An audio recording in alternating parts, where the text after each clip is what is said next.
వర్ణ, వర్గ, లింగ విభేదాలు లేకుండా ఎంతోమంది త్యాగదనులు అచంచల దేశభక్తి అనే పునాదులపై నిస్వార్థం అనే ఇటుకలతో నిర్మించిన ఈ సువిశాల భారతదేశంలో స్వేచ్ఛ స్వాతంత్ర్యాలను అనుభవిస్తున్న మనం నిజంగా అదృష్టవంతులమని చెప్పాలి. బ్రిటిష్ వలసవాద పాలన నుండి భారతమాత బానిస సంఖ్యలను తుంచడానికి శక్తివంచన లేకుండా పురుషులతో సమానంగా ఎందరో ధీరవనితలు స్వాతంత్ర సమరంలో పాల్గొని తమ వంతు పాత్రను నిర్వహించినప్పటికీ వారి చరిత్ర అంతగా వెలుగులోకి రాకపోవడం దురదృష్టం.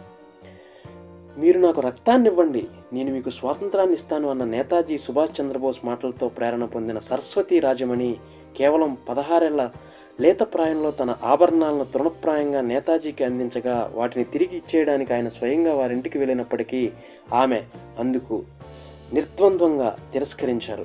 ఆమె దేశభక్తికి మెచ్చిన నేతాజీ అప్పుడు, ఈ లక్ష్మీ ఆభరణాలు నీతో ఎల్లకాలం ఉండకపోవచ్చు, కానీ నీలోని సరస్వతి అంటే జ్ఞాన సంపద ఎల్లప్పటికీ శాశ్వతంగా ఉంటుందని పేర్కొన్నారు.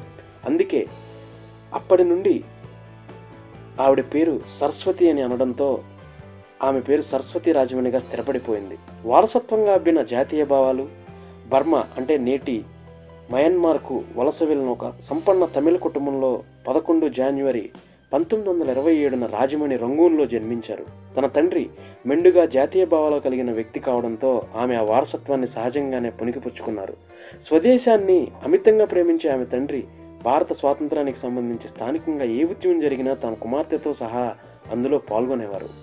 బ్రిటిష్ పాలనలో ఉన్న నాటి బర్మా ప్రజలలో జాతీయ భావాలు పాల్గొనేందుకు అలాగే పాదుకొల్పేందుకు 1937లో మహాత్మా గాంధీ ఆ దేశాన్ని సందర్శించిన సందర్భంగా అక్కడ స్థిర నివాసం ఏర్పరచుకున్న కొందరు తమిళతో పాటు రాజమణి కుటుంబం కూడా సందర్శించబడింది. ఆ సమయంలో అతని దృష్టి బొమ్మ తుపాకీతో ఆడుకుంటున్న 10 సంవత్సరాల రాజమణిపై పట్టడంతో యాదృచ్ఛికంగా తుపాకీతో ఆడుకుంటున్నావు, పెద్దయ్యాక షూటర్ కావాలనుకుంటున్నావా అని అడగ్గా, లేదు బ్రిటిష్ వారిని చంపేందుకు అని ఆమె చటుక్కున సమాధానం ఇచ్చింది తన చిన్న వయసులో. అందుకు గాంధీ స్వాతంత్ర సాధన కోసం మనం ఎంచుకున్న అహింసాయుత మార్గం మాత్రమే అనుసరణీయం అనగా ఆమె విభేదిస్తూ బ్రిటిష్ వాళ్ళు మన దేశ సంపదను దోచుకుంటున్నారని చెప్పి నొక్కి వక్కాడించింది. దోపిడీ చేసేవారిని వదిలిపెట్టవద్దు, మట్టుబెట్టాలి, నేను పెద్దయ్యాక కనీసం ఒక బ్రిటిష్ అధికారినైనా కాల్చి చంపుతాను అని అంది.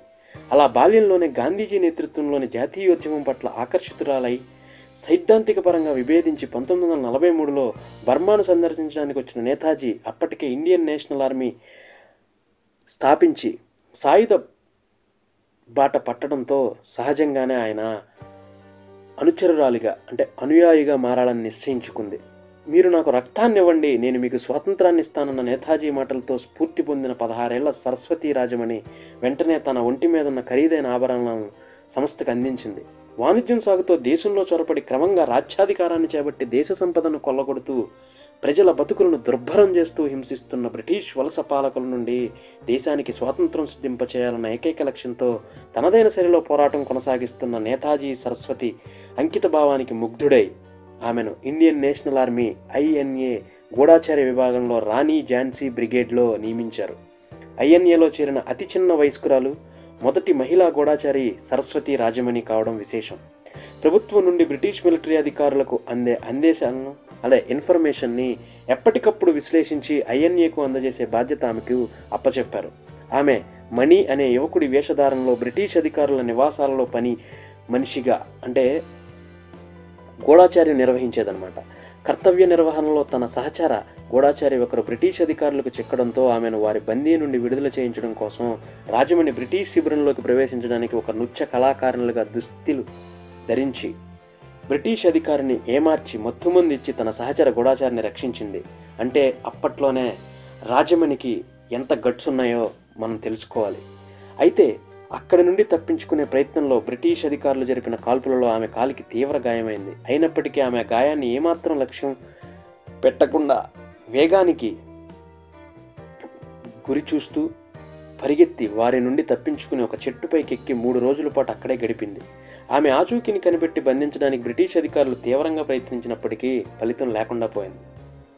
ఈ గాయం ఆమెకు శాశ్వత అవిటితనం కలిగించినప్పటికీ ఆమెలోని దేశభక్తి ఇసుకంతైనా తగ్గపోవడంతో ఆమె అసమాన ధైర్య సాహసాలకు గుర్తింపుగా జపాన్ చక్రవర్తి ఆమెకు ఇండియన్ నేషనల్ ఆర్మీ రాణి ఝాన్సీ బ్రిగేడ్లో లెఫ్టినెంట్ హోదాతో పాటు పతాకాన్ని అందించారు.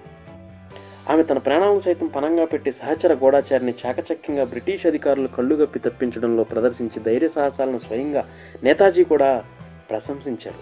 2005లో జరిపిన ఒక ఇంటర్వ్యూలో సరస్వతి రాజమణి నేతాజీ గురించి వివరిస్తూ ఆయన అరుదైన వ్యక్తిత్వం, గొప్ప దార్శనికత గల వ్యక్తి అని చెప్పారు. భవిష్యత్తును అంచనా వేయడంలో ఆయనే సాటి అని కితాబిచ్చారు. ఊహించిన సమయాల్లో వివిధ వేషాలతో వచ్చి ఆయన మమ్మల్ని ఆశ్చర్య చకితుల్ని చేసేవారు అని అంది. స్వామి వివేకానంద ప్రవశించే ఆదర్శాలను ప్రబలంగా విశ్వసించే నేతాజీ మనందరికీ దేవుడు లాంటివాడని చెప్పడంతో ఆమెకు ఆయన పట్ల గల ఆదరాభిమానాలు ఎలాంటివో మనకు సూచిస్తాయి. అయితే దేశ స్వాతంత్రం కోసం సర్వస్వం దారపోసి జీవిత చర్మాంకంలో సైతం సమాజ అభ్యున్నతికి పాటుపడిన రాజమణి సరస్వతి లాంటి అరుదైన స్వాతంత్ర సమరయోధురాలి గురించి పూర్తి సమాచారం అందుబాటులో లేకపోవడం మన దౌర్భాగ్యం అని చెప్పాలి, అత్యంత బాధాకరం అని చెప్పాలి. దేశ సేవ కోసం అనునిత్యం పరితపించి అలిసి సలసి 19 అలాగే 13 జనవరి 2018 చెన్నైలోని రాయ్పేట్ పీటర్స్ కాలనీలో దేశం గర్వించదగ్గ మరొక గొప్ప స్వాతంత్ర సమరయోధురాలు సరస్వతి రాజమణి తుది శ్వాస విడిచింది. అంటే ఎంతో పేరు, ప్రతిష్ట, ధైర్య సాహసాలు, తెలివితేటలు, దేశం కోసం పరితపించే గుణగణాలు అన్నీ ఉండి కూడా ఎక్కడో కొంత వెక్కిరింత, వెనకబాటుతనం, ఆర్థిక స్తోమత లేకపోవడం వల్ల ఎంతోమంది దేశం కోసం పాటుపడే వాళ్ళు వెనక్కి తగ్గుతున్నారనే చెప్పాలి. ఇలాంటి వారి కథలు పాఠ్యపుస్తకాల్లో ఉండవు, మనం పెట్టించాలి. ఇలాంటి వారి కథలు సినిమాలుగా తీయాలి, మనం తీయించాలి.